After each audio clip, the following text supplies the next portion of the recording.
has been a busy week full of news and updates on English to Africa TV, including UN High Commissioner for Refugees Filippo Grandi calls for a big ramp-up of international support in drought-devastated Kenyan and Somali communities. Zimbabwe Harare region's water needs are being strained both by a growing population and crumbling infrastructure. For this and for more, here is a highlight from each of our programs. On Africa 54, Somalia is going through one of its periodic crises. You have persistent insecurity, especially in the area bordering Kenya because of the action of armed group, Al-Shabaab and others.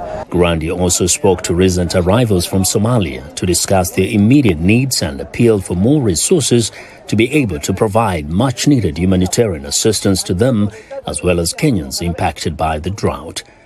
It's day 2 of the first formal peace talks aimed at ending 2 years of war between the Ethiopian army and forces from the country's northern region of Tigray. The negotiations, the talks went, in good faith on both parties and stopped the war. The immediate cessation of hostilities. The fighting is one of the demands from all sides, from almost everyone. On Straight Talk Africa, the civil war in Ethiopia's Tigray region has triggered a major humanitarian crisis. It's a conflict that began before Russia's invasion of Ukraine. A civil war in Ethiopia that is playing out here in the northern part of the country, in the Tigray region. While some convoys have been pillaged, not just for goods, but also fuel. Over 5.2 million now face severe hunger, according to the World Food Programme. On Healthy Living, cholera is a highly contagious disease that affects both children and adults. Symptoms can appear anywhere between 12 hours and 5 days after the consumption of contaminated food or water. Experts say cholera can be prevented by ensuring access to clean water and basic sanitation and hygiene.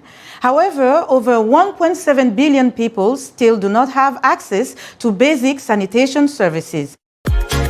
On Red Carpet,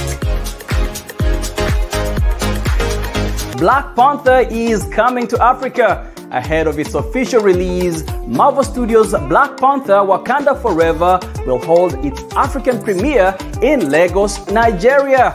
The Walt Disney Company, in association with Africa International Film Festival and Film One Entertainment, announced that the premiere will hold early in November in Nigeria's Entertainment Center. And finally, on Our Voices.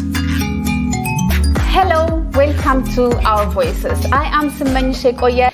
In recent years, the African film industry has enjoyed a rapid expansion.